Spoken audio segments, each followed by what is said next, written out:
Welcome back to the Green Machine, the Nature Aquarium Specialists. In this aquascaping tutorial, we'll guide you through each stage of the creation of a huge planted tank layout by the founder member of the Green Machine and professional aquascaper James Findlay. Aquascapes are fine art tropical fish tanks where the focus is on plants rather than the fish. For this tutorial, we'll start with the empty aquarium, in this case a huge 5 foot by 5 foot by 2.5 foot acrylic tank.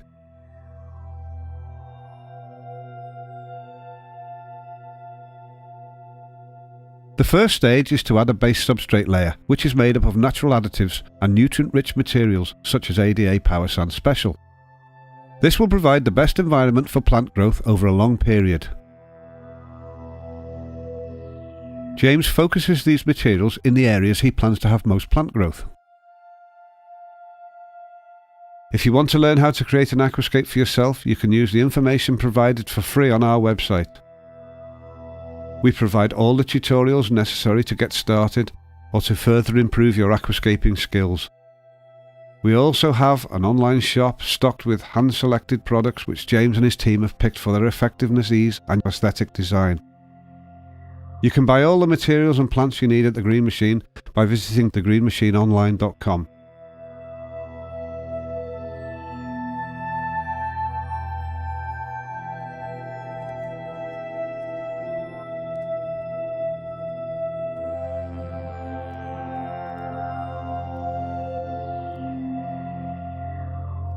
Next, he starts to build up height using lava rocks, which are easy to position and also offer fantastic biological filtration due to their porous structure.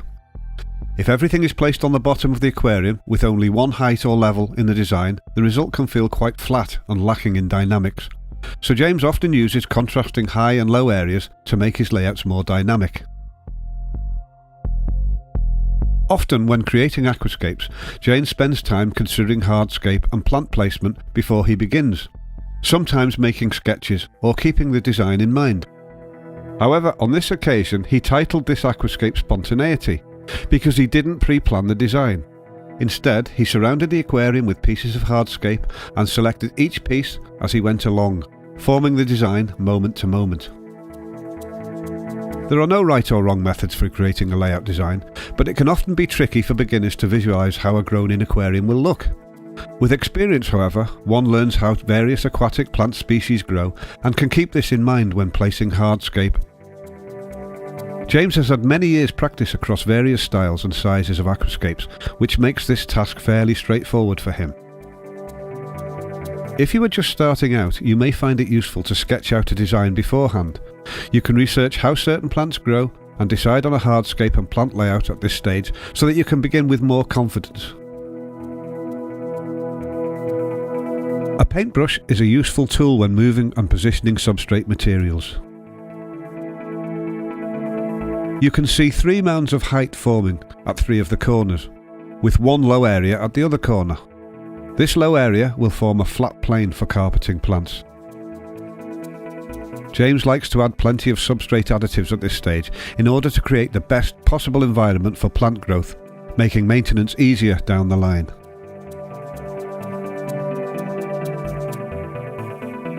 The top layer of substrate is ADA Aquasoil, which can be used on its own, but benefits from the extra additives and power sand beneath.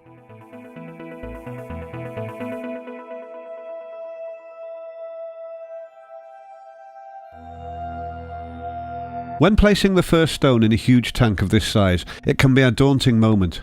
How should the aquascaper proceed from this point?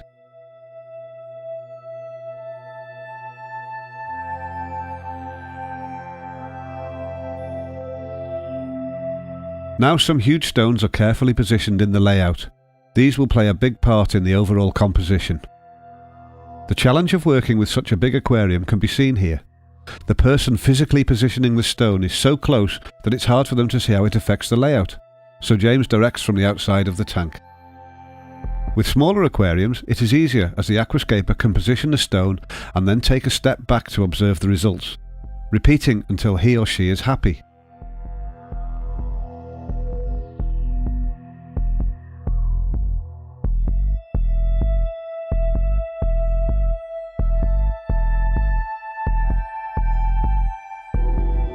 This super tank is a 360-degree design which can be viewed from all sides. This makes it particularly tricky for the designer, whose aim is to make it look interesting and aesthetically pleasing from all angles.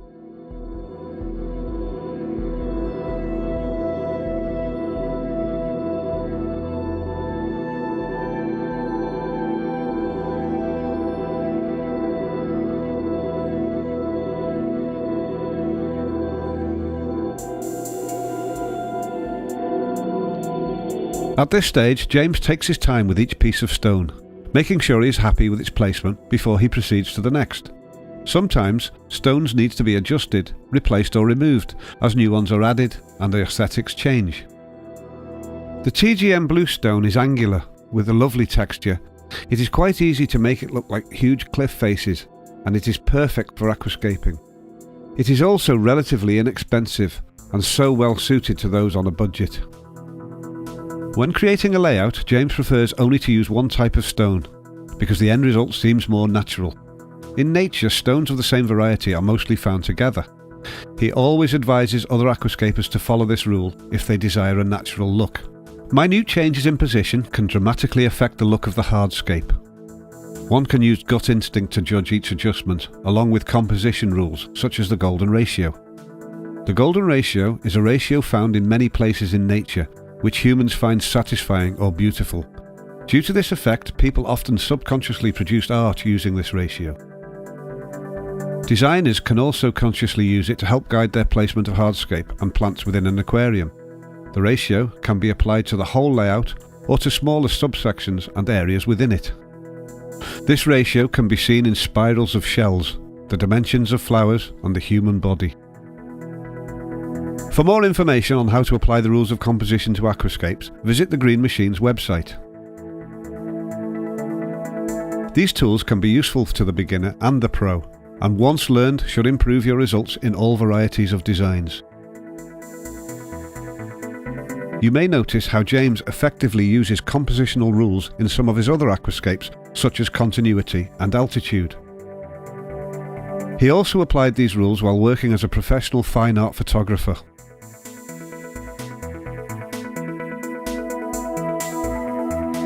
The term iwagumi is commonplace in the aquascaping world. It is used to refer to an aquascape that traditionally uses stone as the only hardscape material. Iwagumi aquascapes are captivating and beautiful. They seem to have a mystical sense to them and an ability to delight people. The term iwagumi is originally used to refer to a Japanese gardening style in which stones were used as the bones of the garden to provide its structure. If the stones are well placed in the garden, then the rest of the garden lays itself out.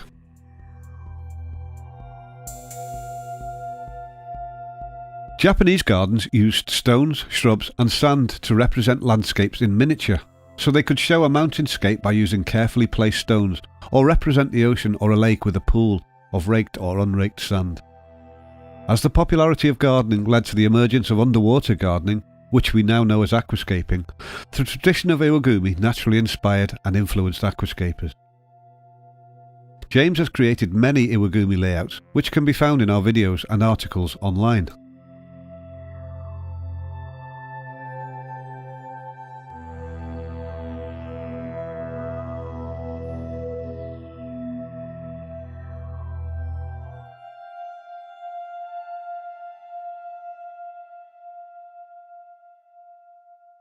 ADA soil is used as a top substrate layer. It is a complete substrate which may be used on its own or with a base layer. Aquasoil provides the best conditions for aquatic plant growth. It is moved into position using a paintbrush and smoothed out, ready for planting.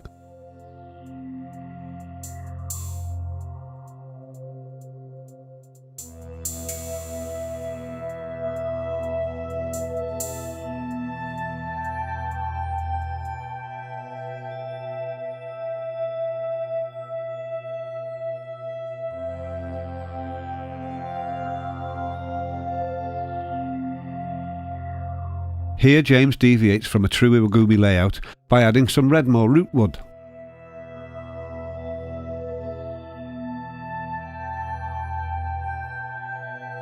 Now that the hardscape is in position, James adds many substrate supports, which is his method for preventing substrate sliding to the lower areas of the layout. They keep the substrate fixed in the desired position and prevent much frustration for the aquascaper later on. TGM substrate supports have a small surface area on top, so can easily be concealed by substrate and plant growth. Also, they will not compromise the area to be planted. Many of these are used throughout the layout as they are very effective and crucial to James's design. You can buy TGM substrate supports from our online shop, and we can post them worldwide.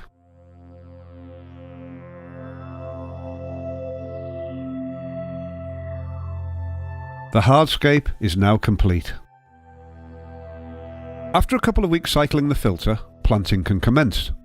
By letting the filter run for some time, approximately 3 weeks without plants, with large weekly water changes, biological filtration develops, and any imbalances in water biology and chemistry caused by substrate or hardscape will be eliminated.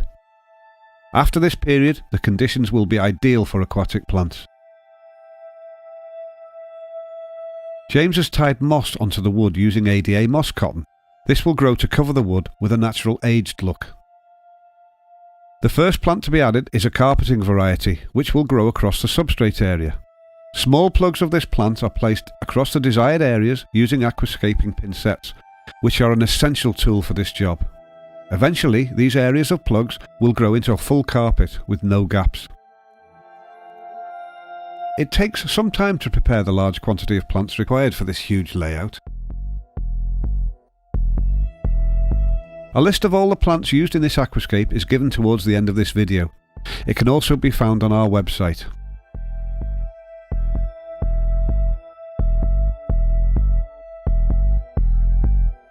Here you can see James using his ADA pincets of choice to plant a large section, which will eventually grow into a lush carpet.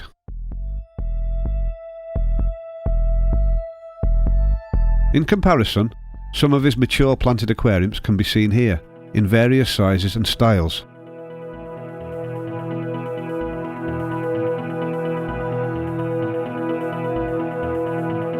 It is recommended to plant as heavily as possible at the start, as this will give the layout a better chance of success and have the advantage of looking maturer sooner.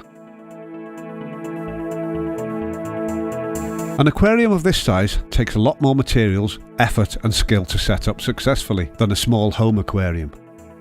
James has the help of his aquascaping team for this process.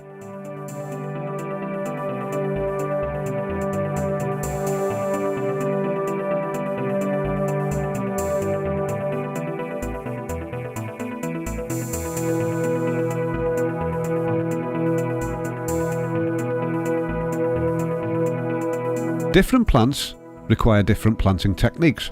For some, it is easy to plant by hand, while most are more easily planted with pincets. Here James carefully pokes the plant into the substrate with his fingers.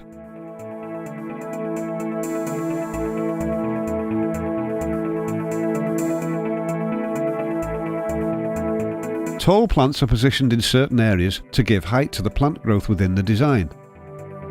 Here you can see the aquascaper's view while planting this large tank.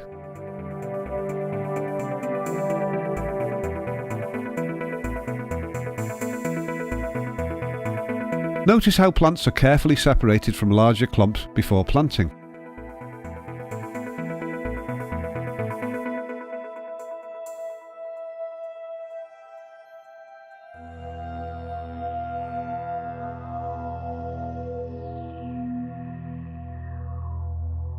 Small metal grills with Physidans fontanus moss growing on them are used to encourage moss to grow across key locations in the layout. They might look unsightly at first, but after some time they will be covered by the moss growth, creating the desired natural aesthetic. Moss can give an aquascape a much more aged feel. See how they sink and are easy to position on the stones.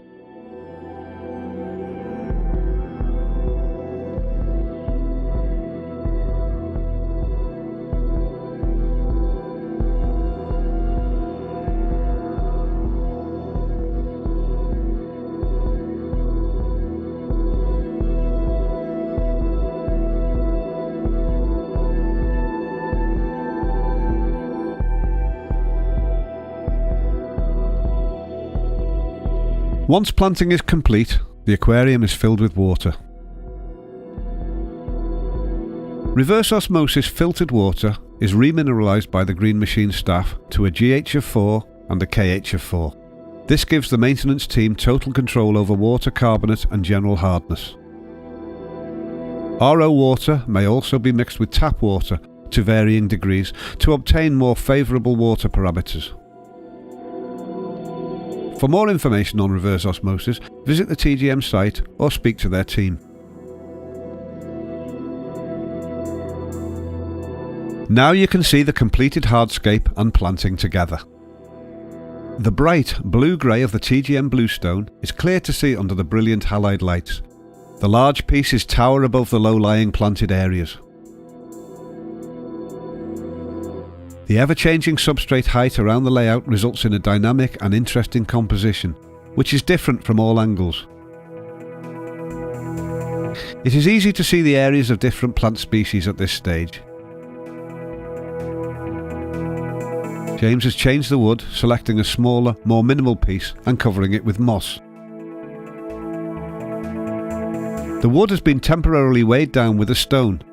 Eventually, this stone will be removed and the wood will sink and stay in position by itself.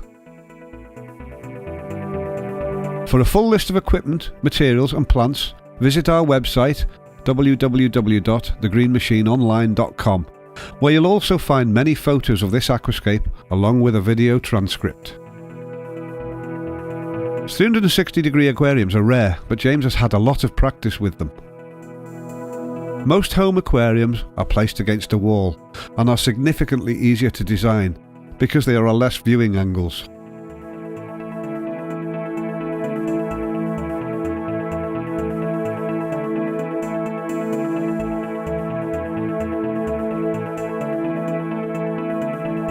Now you can see the mature aquascape. Healthy green foliage reaches right to the water surface at points. In contrast, there are also low-lying green field-like carpets. Plant growth is dense and completely fills the areas where substrate was positioned. The plants are flourishing in the nutrient-rich ADA substrate, which is optimised for plant roots. The TGM bluestone has been softened somewhat by mosses and algae, giving it a more aged look. Small areas of deep red plants break up the mostly green composition, resulting in a satisfying contrast.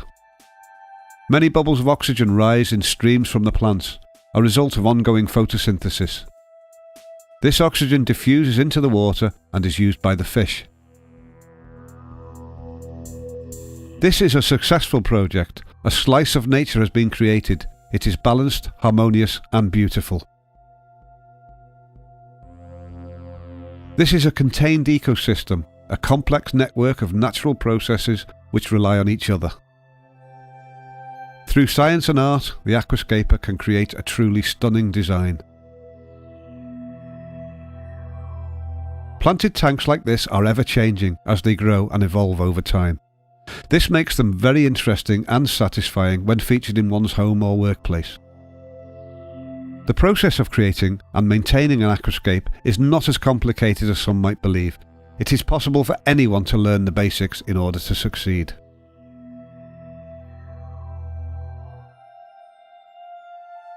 If you want to learn how to create an aquascape for yourself, you can use the information provided for free on our website at www.thegreenmachineonline.com. We provide all the tutorials necessary to get started or to further improve your aquascaping skills. You can access a free aquascaping library of articles and videos on our website. We also have an online shop stocked with hand-selected products which James and his team have picked for their effectiveness, ease of use and aesthetic design. All our products have been tested and used by the Green Machine over many years. Thousands of aquascapers worldwide have achieved stunning planted tanks with the help of the Green Machine, and so can you.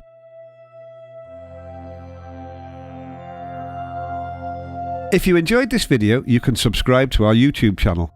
To be the first to hear about our future videos, you can also sign up to our newsletter at our website and follow us on Facebook or Twitter. We'd love to hear from you, so please post your comments or questions with this video and we'll do our best to reply.